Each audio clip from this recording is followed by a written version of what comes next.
It's Friday, July 18th. This is CTV at 6. Here's what's making news tonight. A convicted killer walks free 7 years after stomping a man to death.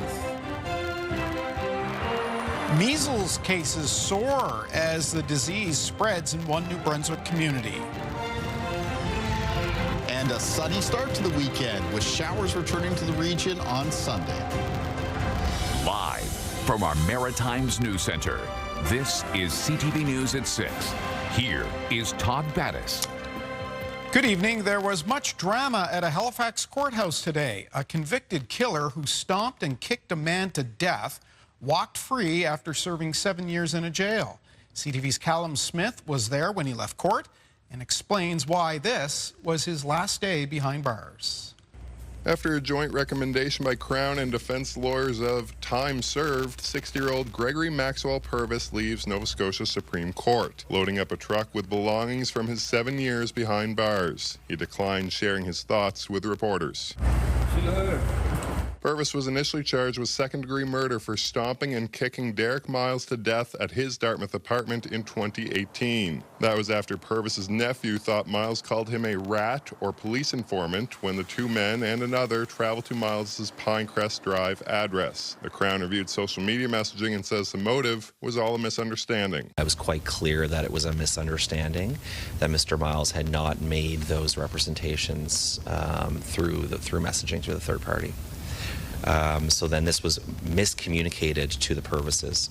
The judge described Miles as a helpless victim in a rather cowardly attack. Purvis repeatedly stomped and kicked him in the head, chest, and abdomen, causing 8 rib fractures, a collapsed lung, and a completely ruptured spleen. He died from internal bleeding caused by blunt force trauma, and his body was discovered the next day by the building's superintendent. Initially, Purvis and 2 other men were charged with second-degree murder. Purvis was convicted by a jury in 2021, but that was overturned in 2024 due to reversible errors from the trial judge in her instructions to the jury. A retrial was ordered, but then Purvis pleaded guilty to manslaughter and the Crown accepted the guilty plea. It's a situation, again, where we had a challenging retrial given the lack of cooperation from our 3 primary witnesses.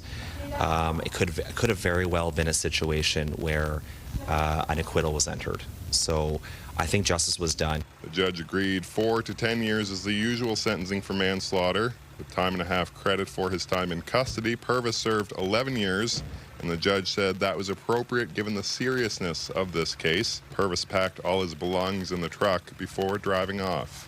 Court was told Purvis had 29 prior convictions, including assault, aggravated assault, and possession of a weapon dangerous to the public peace. He was only out for about a year after serving a 2-year federal sentence for stabbing someone in the neck with a utility knife at the time of Miles' killing. Purvis's nephew pleaded guilty to manslaughter in 2018, and charges were dropped against the third individual due to a lack of reasonable prospect for conviction. Todd. Callum Smith starting us off at court on the Halifax waterfront. 2 women are dead following that single vehicle crash in Shediac we told you about last night. 3 people were in the car when it left the highway, rolled in the air, and landed on its roof. A 71-year-old woman and a 73-year-old woman, both of Stratford PEI, were killed. The driver is in hospital with life-threatening injuries. The investigation into this crash is ongoing. Online, we have a report of a Nova Scotia man charged with attempted murder after trying to throw his partner from a boat. And you can read the details right now at ctvnewsatlantic.ca. The search has been called off for a missing ferry passenger believed to have gone overboard. The 41-year-old woman was traveling on Marine Atlantic's ferry between North Sydney and Port aux Basques, Newfoundland. Police say she was last seen around 3:30 Wednesday morning. Military, Coast Guard, and civilian aircraft and ships were involved in the search. The RCMP has now taken over the missing persons case. There's a live look at Bridgewater just a couple of minutes after 6 o'clock. Currently blue skies, 23 degrees as we get our first look at the weather. For that, we bring in CTV meteorologist Kayla Mitchell, and cooler conditions than we've seen at the height of the heat in the past week, I don't think anyone's complaining. That's right. I mean, still plenty warm out there this evening, but temperatures have come down from the peak of the heat and humidity, which is sort of the Wednesday, Thursday time frame. There's still a little bit of mugginess holding on around the Atlantic coastline of Nova Scotia and especially eastern parts of that province there. Dew point temperatures in some cases still mid to high teens, even some near 20, but that level of humidity is going to be falling as we make our way through this evening and tonight. It's already fallen across large areas of New Brunswick, parts of Prince Edward Island, other areas of Nova Scotia. Relative humidity values coming down to the range of around 30 to 50%, and that drier air is going to be in place for the start of the weekend. And it doesn't look like it's going to be really returning in full force, at least what we experienced like this week over the next couple of days. You will notice it does jump up a little bit, sort of that Sunday into Monday time frame, but the reason why the humidity is climbing then is because we'll have some showers returning to the maritime region. So, of course, with some wet weather falling, you'd expect the humidity to be ticking up. As we take a look at the winds, they're out of the northwest. They're being sustained currently between 10 and 30 kilometers per hour. A few gusts between 30 and 50. The winds will diminish as we make our way through tonight. And speaking of tonight, over on satellite, with that front moving past us and high pressure in place, we're expecting mainly clear skies. In the night sky tonight, it is a last quarter moon, 43% illuminated. That'll be rising after midnight. You can spot the moon and the planet Venus above the eastern horizon in the pre-dawn hours of tomorrow. So that's for the early risers. There is a pass from the International Space Station at around 10:24 p.m. It'll appear in the northwest and disappear in the east, Todd. And that is a convenient time of night to see it. Yes. All right. We will see you in about 16 minutes for the full forecast, Kalen. Thank you. Well, as they feared, health officials are watching the number of measles cases balloon in the Sussex area. In just a couple of days, the number has gone from 3 to more than a dozen. CTV's Nick Moore is in Sussex this evening with the latest. Nick? Well, good evening, Todd. The Regional Medical Officer of Health for the Sussex area says an outbreak of measles, which was declared in the area this week, has provoked what she is calling a fantastic response from the community. From the Sussex area, we've had tremendous support in terms of people wanting to verify their vaccines, wanting to verify that their children are up to date with their vaccines, and if not, they've all been booking. Now, no new measles cases were reported in the area today. A total of 13 cases were confirmed on Thursday, up from 5 that were reported on Wednesday. The area's first measles case in the outbreak was confirmed about a week ago after an individual traveled from another province in June. Public Health was not able to provide figures today about the exact number of vaccines administered in the area this week. Dr. Kimberly Barker said people planning to attend the Fundy Fest Music Festival in Sussex this weekend should ensure their vaccinations are up to date. Measles is highly contagious, and when you're in a crowd like we're expecting this weekend, you are placed more at risk. So make sure your vaccines are up to date if you're planning on attending the event. We have no intentions of canceling it because we do not believe it to be risky, but it's always important, no matter where we are and when we're attending public gatherings, to make sure our vaccines are up to date. Now, Dr. Barker said the area's measles outbreak had been running its course in the direction that public health had anticipated so far, adding that officials remain vigilant. Todd? All right, Nick Moore in Sussex. Thanks for that, Nick. Politics, as they say, is a two-way street. But the fight to build a one-way in downtown Halifax has exposed a spat between lawmakers, with Haligonians stuck in the middle, waiting to see what becomes of Morris Street. Here's CTV's Vanessa Wright. As more Haligonians consider the reality of Morris Street making room for bike lanes, people like Noah McDonald, who works on Morris, are hoping it stays put. Not a big fan of that. Neither are any of my coworkers. There's not a lot of places to park and not a lot of space there as is. Just yesterday, Premier Tim Houston made it clear he would intervene if Halifax Council didn't scrap the plan to change it to a one-way street. Halifax Mayor Andy Fillmore understands the concerns. I think it's really important that the Premier is paying attention to the decisions of Council that affect our ability to move residents and business around the community. However, Deputy Mayor Tony Mancini said everyone had been on board with the project in the planning stages. They were at the table, and the letter from him and from the Premier sounds like they weren't even part of the equation. But Fillmore says their stance shifted from initial consultations that occurred in 2018. The city is different, the world is different than it is now. Our population is growing like it's never grown before. Our congestion is record-breaking. The staff report was very clear that that consultation is stale.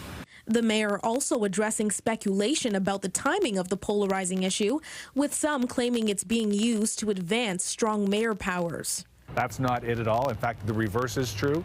As the council struggles with some of these important decisions, I think the provincial government is watching a council get some things wrong, and they're wondering if maybe now is the time to help the mayor with some enhanced abilities. Now, all eyes are on Halifax Council, which will meet again on August 5th to re-examine an issue they thought had been put to bed. If the wrong result comes out of the council that day, then I have to support the premier in his intervention. He has got the best interests of the local economy and the safety of HRM residents at heart. Vanessa Wright, CTV News, Halifax. We've been telling you for some time now about the rapid pace of growth in Moncton. Well, this week, the city released second quarter numbers for building permits, and they're up from last year, way up. CTV's Derek Haggett tells us just how high up. Building permits in one of Canada's fastest growing cities continue to rise. Year-to-date permits in the city of Moncton have reached close to $310 million for the first 6 months of the year.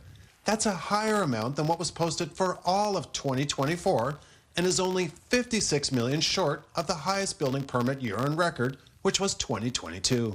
And it's going to help us with respect to maybe creating more vacancies, allowing people to be able to find perhaps housing rentals that are more realistic in terms of pricing.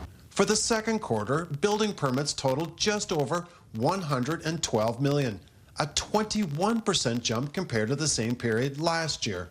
Our community is thriving, we're expanding, it's presenting real tangible opportunities for our chamber members as local businesses with the growth that we're experiencing. Residential construction has reached 800 units, representing a total investment of close to $120 million, a 70% increase compared to the same period last year. It means more jobs, it means more foot traffic for these commercial developments, and at the end of the day, our chamber members are able to benefit from that increased in business opportunities here in the city.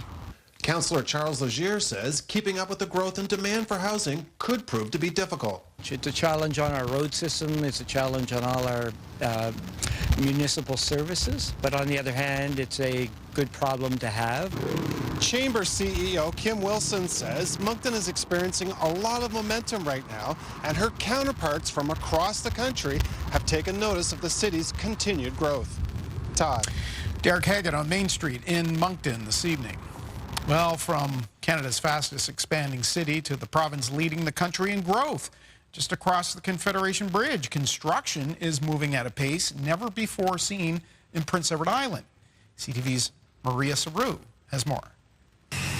From the foundation below to the hammers swinging above, every piece plays a part. Construction crews are helping build PEI's economy from the ground up, contributing $580 million to the GDP in 2024. That's a big chunk of change here in little old PEI. Construction has never been in this much demand ever before in the history of construction, not only in PEI, but right across Canada. The island's economy grew by 3.6% last year. That's higher than any other province and more than double the national rate of 1.6%. Development and construction were major drivers, with new homes, schools, clinics, and businesses popping up. But rapid population growth is pushing demand and adding pressure. Between 2020 to 2024, PEI gained more than 22,000 residents, outpacing the last 20 years combined. Here in Stratford, one of PEI's fastest growing municipalities, new homes are being built quickly, but not quickly enough to fix the province's housing shortage. Industry leaders say more people aren't the problem. They can be the solution. Money's never going to fix this problem. It's skilled people and skilled people only. Across Atlantic Canada, an aging workforce and shortage of tradespeople are driving labor gaps in key sectors. That could get worse with recent federal cuts to immigration streams, according to economic experts. Anything that we can do to bring young people into Canada to help support support those industries will help us in the long run. The Construction Association of PEI is training students in the trades and stepping up international recruitment in hopes more help is on the way. Maria Saru, CTV News, Stratford, Prince Edward Island. Get the Maritime's top stories, breaking news alerts, and watch live. Download the CTV News app. We've been reporting on how street construction is disrupting small businesses in Halifax, but the problem is not limited to cities, as CTV's Emma Convey tells us. The bins out front of this market and bake shop in Mahone Bay are normally full of fresh fruits and vegetables from the valley. But this summer, keeping them outside just isn't possible. The dust has prevented us from utilizing the fresh fruit and vegetables. So, yeah, because we can't put them out. Layers of dust cover the ground and products these shops are trying to sell. Like, it's everywhere. It's from the roadwork taking place outside their doors. A necessary project, according to Mayor Lowencroft. Our electrical will be underground, which will be storm mitigation. We have stormwater, sewer, and drinking water. Our infrastructure is very old. Our pipes are old. They need to be replaced. The project includes revitalizing public spaces as well. A benefit to businesses, but for now, a financial hit. Business is down 30 to 40%, and there just isn't the foot traffic that you would typically have. It's a tourist town, it's tourist time, and there just aren't that many tourists. The shop owners say that's because traffic is being detoured, including tour buses. But the mayor says there are spaces for tour buses to drop off tourists, and her team has reached out to the companies to suggest options. The area that they sort of have cornered off is where the bus tours would stop. And so the bus tours, from what I understand, have canceled their stops here until the construction is over. But when it comes to compensation, the mayor explains it's out of their hands. Currently, there is no compensation that municipalities can do. That's why we're trying to help them with signage and parking. The total cost of the project is expected to be between $13 and $14 million. The construction is scheduled to wrap up by the end of the year. Emma Convey, CTV News, Mahone Bay, Nova Scotia. It's not something food banks aim to do, but with the growing need, a facility in Sackville, New Brunswick is expanding. And it's going to open a thrift store. Our Josh Smith got a look. To ensure long-term sustainability, the Sackville, New Brunswick Food Bank is opening a thrift shop to address the growing needs of local families. A really busy day before COVID would be 55 families. Now we regularly get anywhere between 85 and 95. The food bank has been in operation for nearly 40 years, and part of this new venture is to find a bigger space. We're in a little tiny section of a building, and we're running out of space quickly. President of the Sackville and District Assistance Center, Kelly Taylor, says the idea of a thrift store makes sense. We often had people trying to drop off donations to us at the food bank of household items, but our food bank is very small.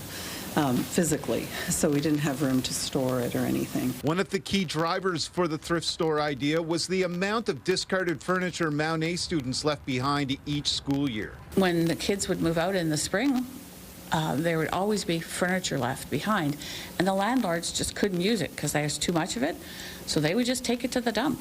The local MLA for the area says the store will help provide stability. We've seen uncertainty in terms of funding coming from the government. Earlier this year, it looked like they were going to cut $1 million from food bank funding. And so there needs to be some other options. This building they're renting will provide the space, but they need to fill it up before they move in on August 1st. It's an aggressive opening date, but we want to try to get in there in time for the students returning to Mount Allison. We are looking for donations of furniture, household items, appliances, clothing. With the opening just weeks away, organizers hope the store will meet the needs of the 470 people who rely on the food bank each month. Josh Smith, CTV News, Sackville, New Brunswick. Time for a break. Still to come in your show tonight, a clear, more comfortable night ahead. Kaylin will have the full forecast details, but next, paying the price. Some people, it may be more extreme than that. It might be 20%. Some people, it may be very limited. We'll hear what the experts are saying if you're up for mortgage renewal. That's after the break.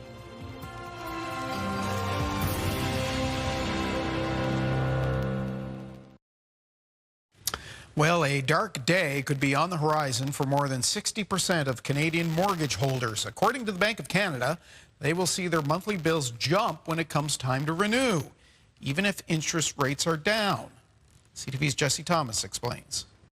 Many mortgages coming up for renewal this year and next were locked in during COVID when interest rates hit a record low. Now the Bank of Canada reports those borrowers will likely see a 10% increase to their monthly payment. Some people, it may be more extreme than that. It might be 20%. Some people, it may be very limited. The payment increases will vary depending on the type of mortgage and when it was signed, but the biggest hit will be to those 5-year fixed borrowers who make up 40% of all mortgages in Canada. The biggest change is going to be the people that took those record low rates at about 1.5% that are renewing in a 4% range today. That's going to be the biggest jump. According to ratehub.ca, a homeowner who bought an average priced home in 2020 with a low fixed mortgage rate could see their monthly payments rise by $424 a month, or nearly $5,100 more per year. That's nearly a 20% increase. Despite the shock, experts say the impact on the housing market may be limited. We have slightly more cautious buyer behavior right now, but we still have a lot more buyers than we have homes for sale. So, for a lot of people, they would rather own a home than pay rent if they can. It's a seller's market here in Halifax, and prices remain high, outpacing price drops this month seen in other cities like Toronto, Montreal, and Calgary. Even with the financial pressure on households, few are selling. The reason why we haven't seen a lot of that is because what's happened is the property values have gone up significantly. So if someone is a bit challenged for payments, we can typically re-amortize it, or we can take some of that equity out to consolidate other debts or give them a bit of a buffer. In volatile financial times, Lavender says the majority of his clients are still choosing 3- and 5-year fixed-rate mortgages. Jesse Thomas, CTV News, Halifax. All right, let's make this the web poll, and we're asking, are you worried about your payment increasing when you renew your mortgage? And the options tonight are yes, no, my mortgage is not up for renewal, or perhaps you don't have a mortgage. Let us know at ctvnewsatlantic.ca. Still to come on this Friday night, sunny and warm, at least to start the weekend. We'll have the full forecast for you right after this break.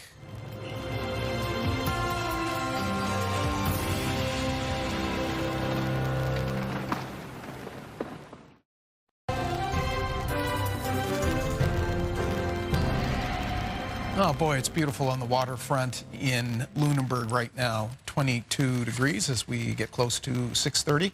Kayla Mitchell, this just in, as they say. Bruce Frisco handed me this. We got a notification that there was dangerous surf conditions at Prince Edward Island National Park. So that's the North Shore PEI. Think Brackley and think Cavendish. Parks Canada saying surf conditions are considered dangerous. Rip currents. Yeah. Not uncommon, but certainly one to watch out for. Right, so little Rip Currents 101 here. Let's take a look at that. We'll go over to our graphics and I'll just explain it a little bit. So rip currents are created when wind and wave action increases the water level in and around the coast, and that higher water level wants to flow back into the ocean, right? And it's going to look for the path of least resistance, and that's often between a couple of things such as some sandbars that'd be sitting out there. Now the problem with these currents is they flow away from the shore, and with a decent amount of strength, even overcoming maybe even the efforts of even a very strong swimmer, and so people can exhaust themselves trying to swim against it. What you want to do if you're caught in one of these rip currents is wait until the current takes you out past the break. That's where you see the waves breaking. That's when the current weakens, and then you want to swim parallel to the shore, away from that area of that rip current before heading back towards the shoreline. The most dangerous thing there, Todd, with these rip currents is when people get caught just exhausting themselves trying to swim against it. Now, we know we're coming up near the end of the beach day right now for parts of Prince Edward Island, but you might want to take a quick check-in on the provincial government website, see if there's any more information about the current conditions for tomorrow.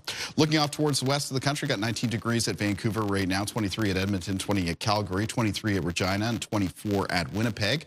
Off in the east, we've got 22 at Toronto, Ottawa sitting at 26 degrees. It's 25 at Montreal and Fredericton, 26 at Halifax, 22 at Charlottetown, and 23 at St. John's. Taking a look at our forecast timeline, one of the reasons why the currents could have been stirred up a little bit around the north shore of Prince Edward Island today is that cold front that is moving through. Now, that front is now clearing to the east of Nova Scotia. There's less humid air coming in behind it. That's going to be around for tonight. Should be more comfortable sleeping conditions tonight around the Maritimes. And high pressure in place for tomorrow means that we can expect a mostly sunny Saturday.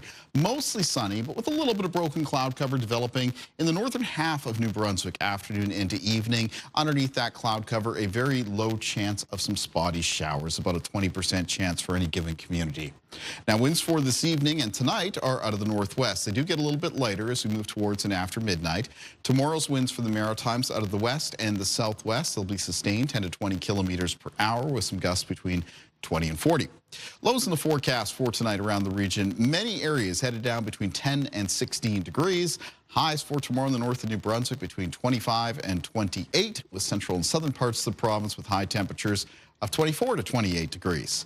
Prince Edward Island for tomorrow, plenty warm. High temperatures mostly around the mid-20s, 24 on parts of the coast. For Cape Breton, the north shore and eastern shore of Nova Scotia tomorrow, high temperatures of 24 to 27. Northern and central parts of the province with highs as well, mostly around the mid to high 20s. The Annapolis Valley for tomorrow with highs near 26. On the south shore and in the southwest of Nova Scotia, high temperatures of 24 to 27 degrees. So lower humidity on Saturday, but temperatures still very warm. Taking a look at the 7-day planner for New Brunswick, we have showers developing on Sunday. We need that rain. A mix of sun and cloud for Monday. Sunshine in the forecast for Tuesday of next week. Temperatures climbing into Wednesday. There'll be a chance of showers on Thursday and then a mix of sun and cloud on Friday. For Nova Scotia in the forecast on Sunday, it's increasing cloudiness. Chance of showers beginning in the afternoon in the southwest of the province, but showers becoming more widespread Sunday evening and night. There'll be a chance of some showers, mostly for eastern areas of Nova Scotia on Monday, and then a mix of sun and cloud on Tuesday. Temperatures warming up into Wednesday. It's looking sunny. Mix of sun and cloud for Thursday, and a chance of showers on Friday. For Prince Edward Island, coming up on Sunday, the chance of showers begins in the afternoon. Some further showers are expected Sunday night into early Monday morning. After that, Tuesday, a mix of sun and cloud. Temperatures will be warmer on Wednesday with sunshine. Thursday looking like a fair weather day, and then there'll be a chance of showers next Friday. Todd. Well done. Nice weekend. We'll see you a little later in the show. Next, the Smurfs are back. I Know What You Did Last Summer. Richard Krause reviews this week's new releases. And Katie is with a jazz legend on the scene. The TD Halifax Jazz Festival continues. I'm standing in front of the TD main stage right now, but this isn't the only venue. There are shows across Halifax, including the Lighthouse Art Center, where world-renowned guitarist and composer Bill Frisell will be performing tonight. Coming up in the scene, I'm going to chat with him, so please stay tuned for that. Okay, so happy weekend and join us Monday as we give away another trip to London, England, all part of Virgin Radio Checks In. And we'll be in the Halifax Pride Parade tomorrow. We'd love to see us out. It starts at noon in Halifax on Cogswell Street.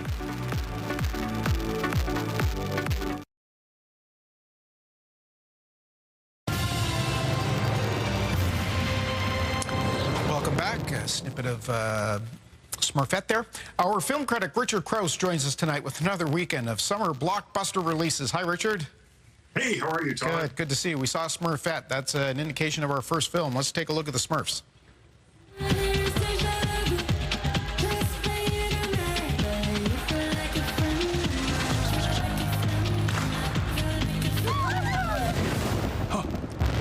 What the Smurf? I've always been puzzled by the popularity of these things, yet here they are again. Will the kids like it? What the Smurf is right, I think, when it comes to this movie. So you've got Rihanna playing Smurfette, a little blue character that lives in Smurf Village. She's only the size of a slice of apple pie, they say. And she's friends with no-name Smurf, played by James Corden. And at the beginning of the film, it's a search for identity because James Corden's character is called No-Name Smurf. He doesn't have a personality like the rest of the Smurfs, who all have names that reflect what they're good at. There's Brainy Smurf and all that sort of thing. So when he develops the ability to do magic, all of a sudden he's Magic Smurf and things are great, except that he attracts the attention of some very evil wizards when he's showing off his magical powers, and they kidnap Papa Smurf, and then they have to go on an adventure to get him back. And this is a movie I thought that started off fairly strong. It's got this search for identity thing, which I thought was sort of a good message for kids. There's a great song that opens things up, but in the following hour or more, there's not enough songs to really call it a musical, although you do get a couple, and they're pretty good songs, including a new one by Rihanna. And the story itself, the action, is just stuff that we've kind of seen in the other Smurf movies. So there's nothing really new here. And that's what I want. And the animation's fine, the songs are good, but it doesn't add up to a whole lot. I think it might leave you feeling blue, but not in the way that the filmmakers... I knew that was coming. I knew it. Okay, next, an intriguing film in theaters. It's a Western comedy called Eddington. Here's a look. I got a call into the office about a disturbance. The family was murdered. Shooters on travelable ground. This is a Pueblo case. This is our crime scene. Get out of here. I'm running from there. You can't keep your own office going, but you're going to run mine. They're your streets. Okay, Pedro Pascal, Joaquin Phoenix, Emma Stone. This could be a master class in acting. Is it? There's very good acting here. Joaquin Phoenix plays sheriff of Eddington, New Mexico, a tiny little town. It's May 2020. The pandemic is fairly new. It's fresh. It's kind of chaotic there because the sheriff doesn't believe that people should have to wear masks and line up and social distance and all that kind of thing. And the mayor, played by Pedro Pascal, thinks that they should. So there's friction there. When the sheriff decides to run for mayor, it deepens. And then this thing turns from a look at our recent past, our chaotic recent past, to a satire and then onto a crime drama. And the thing I like about this movie is it's directed by Ari Aster, who made Hereditary, Midsommar. He's made Beau is Afraid from last year. He's not afraid to take big swings. He doesn't always connect with the ball. He doesn't always hit a home run, but he puts big ideas out there and big set pieces, and he makes these big epic movies. And I like sitting in front of this one. I wish that it found its focus a little bit more, but it's got terrific performances. And you mentioned Emma Stone. She's not in it very much. She's really, I think, quite underused, but Pedro Pascal and Joaquin Phoenix are terrific, so I give it 3 out of 5 stars. It's in theaters right now. Okay, and in a Hollywood that seems to be striving for the bland, it is nice to see someone swing for the fences. All right, the last one is jump scares ruling in the return of, kind of, I Know What You Did Last Summer, and here's a look. A marked envelope, could it be cash, a check?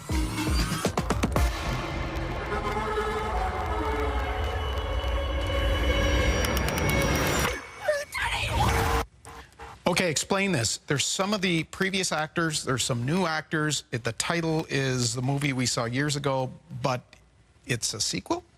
Yeah, well, throw your mind back to 1997. You'll remember I Know What You Did Last Summer. It was about 4 friends. They're at a party. They're drunk. They accidentally kill someone, and then they decide to cover up the crime. And then, eventually, a year later, they get notes that say, I know what you did last summer, and a killer dressed up as a giant fisherman with a fish hook comes and dispatches them one by one, and they have to try and figure out how to make that stop.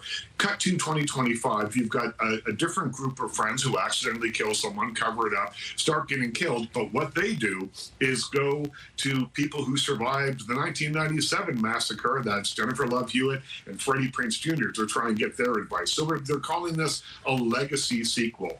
But these movies, the I Know What You Did Last Summer movies, have always labored under the shadow of the Scream movies, which were better movies. They were scarier. They had more thrills. They had better characters. And in 1997, that was true. Now we're seeing these legacy sequels being made for the Scream movies, and they're still better than this movie. And in fact, when you get to the end of this film, and the kills, and let's face it, that's why we go see these movies, aren't all that impressive, but you stay for the mid-credit scene. There's a scene that happens in the middle of the credits, and that, at 2 minutes or 3 minutes maybe, sets the movie up for a sequel. And I'll tell you, those 3 minutes are better than the movie that came before. So I'm curious to see what they do with this next. All right. We've only got a few seconds left, but I want to talk about this. I want to get your opinion on the Late Show on CBS being canceled. It began, of course, with David Letterman. Stephen Colbert announced that this thing will wrap up next May. There's some talk as to whether this is because of things he said that the parent company, Paramount, didn't like, Donald Trump involved, as you can imagine. The network claims the show's not making any money. Both can be true. Talk about the loss of an institution like this for television, what it means for television. And I think that what we're seeing here is the real beginning of the erosion of late-night television. Late-night television has been a staple since there was television, since the 1950s, Steve Allen, The Tonight Show, and then Jack Paar, and it goes on from there, Johnny Carson.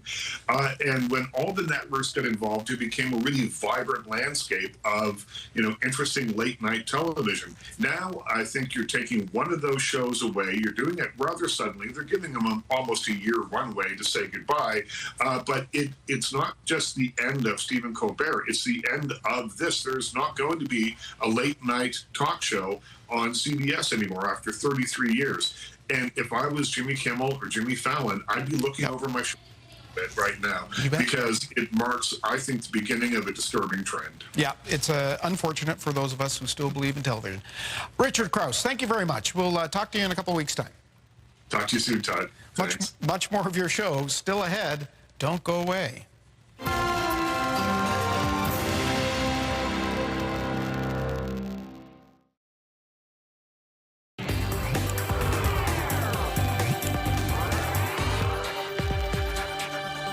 Tonight on the scene, he's a Grammy-winning jazz guitarist whose genre-blending sound has made him one of the most respected and innovative musicians of our time. Bill Frisell has played with, well, all the legends, you name it. Tonight he performs at the Halifax Jazz Festival. Katie Kelly stopped by his hotel to say hello. Well, Bill Frisell, it is a pleasure and an honor. Welcome to Halifax. Oh, thank you so much. It's been almost 20 years since you were last here. Well, I was trying to remember. I think it was 2007 when I was here last. Don't quote me. Yeah, I mean, I'm not totally, my memory is getting pretty whacked out. Right well, not when it comes to playing that guitar, it's not. That's pretty much all I do. That's all you do these days? Yeah. Yeah.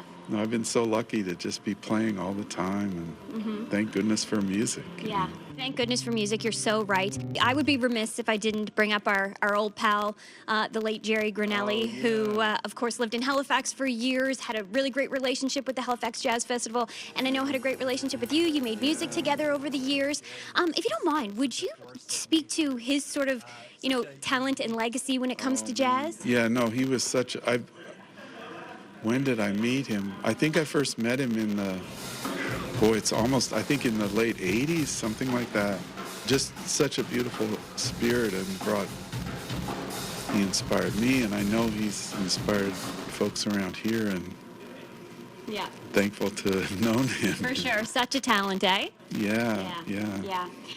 Speaking of talent, you're quite talented yourself. I don't know what that means, but... a beast on that guitar. After 40 years or plus of playing guitar professionally, you still learning from that thing? What's your relationship like with it right now? It's the same as it was the first moment I picked it up. I say that often. Music is every day. It's what's out in front of you is infinite, what you haven't gotten to. So it really feels that way. Fans here on the East Coast are going to get to experience that from you tonight here at the Halifax Jazz Festival at the Lighthouse Arts Center. So tell me what are you going to bring to that stage tonight? What can people expect? That's with my friends Rudy Royston on drums and Thomas Morgan on bass. And these are guys I've been playing with for decades. We don't have a fixed set list, or we're not trying to recreate something that we did on an album. The music is really happening in the moment, and it according to whatever we're feeling at that moment. And like I said, I'm lucky that the audience is ready to go along with it. Well, and we feel very lucky that you're here and sharing those wonderful musical talents with us here in Halifax this evening. Bill, thank you so much for coming. No, thank you. I'm happy to be here, that's for sure. Awesome. It was so great to meet you. Thanks again.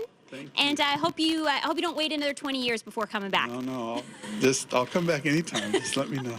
Bill Frisell performing tonight at the Lighthouse Art Center in Halifax as part of the Halifax TD Jazz Festival. Todd. That concert at 8:15, there may be a few tickets left, maybe, if you hurry. All right, we'll take a break. We'll wrap things up after this.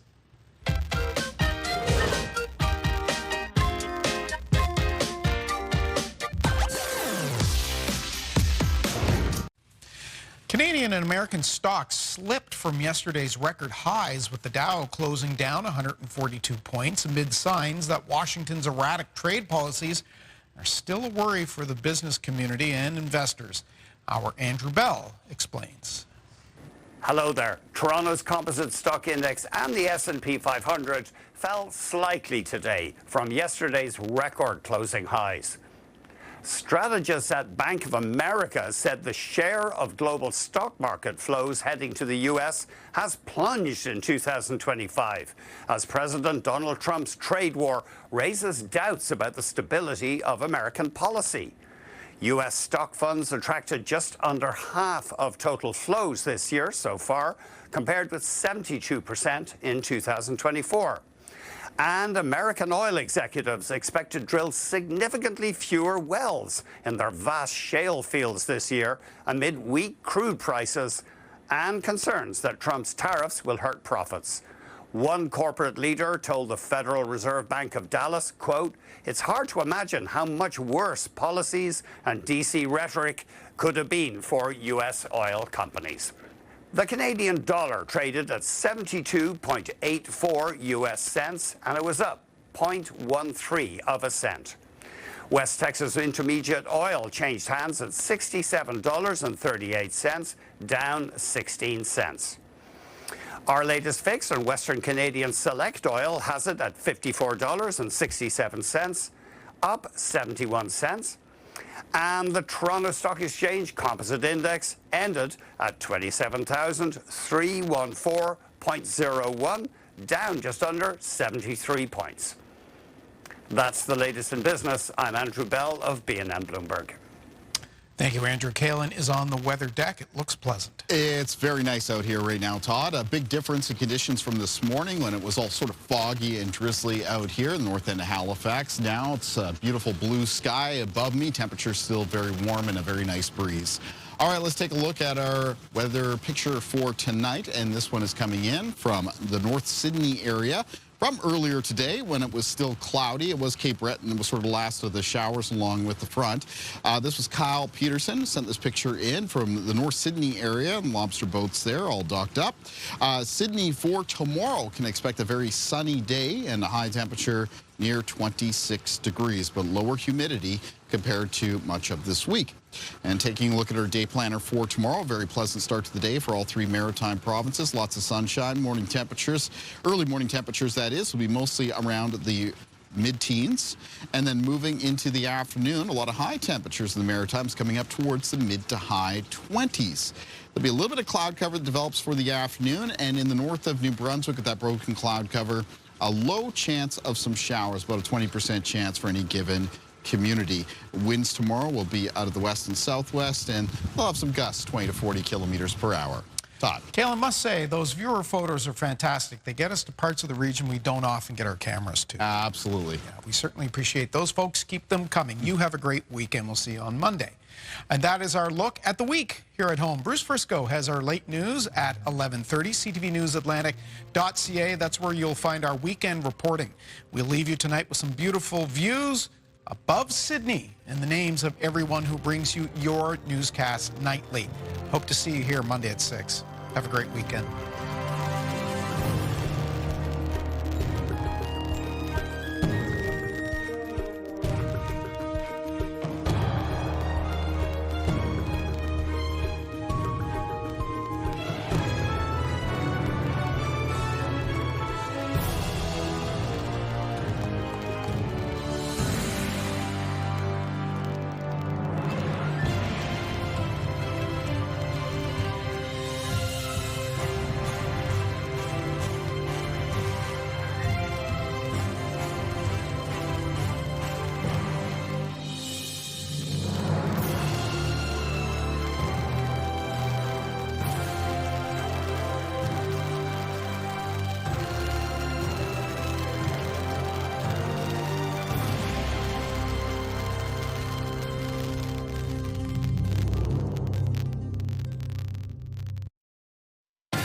CTV News, the Maritime's #1 newscast.